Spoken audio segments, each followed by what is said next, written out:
Hello, Paul here from EMD Automotive, carrying by Sydney. This is the Porsche Diesel that I actually was working on last week, but I was waiting for a few little gasket that goes here and another one in there. They didn't have the little gasket in the kit because that little gasket is so small that you can't even see it.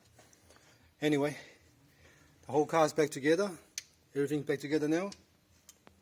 I haven't degreased the engine yet because that will be the last thing I do.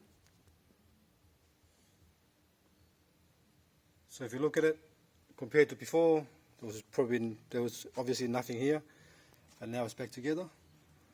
Well, I'm going to start it up now and see what happens. I've got to press pause. Sorry. All right, start it.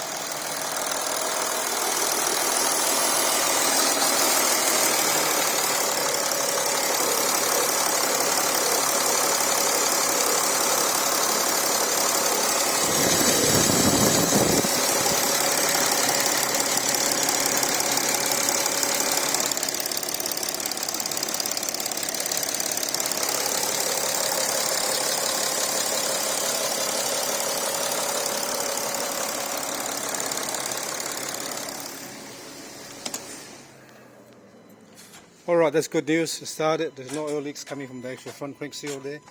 Usually there's oil, usually if the seal is leaking, you see like oil all over the place here.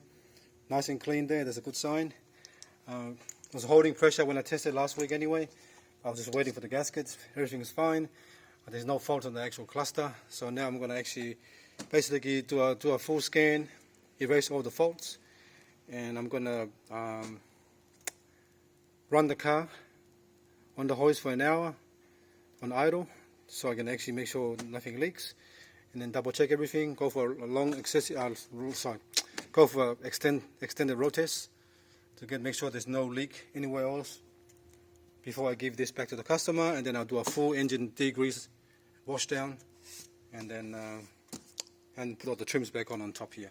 But for now, I'm happy and at the moment because everything started and pretty much there's no leaks on the actual cooling system and oil, so that's good news. Alright, thanks for watching and please subscribe.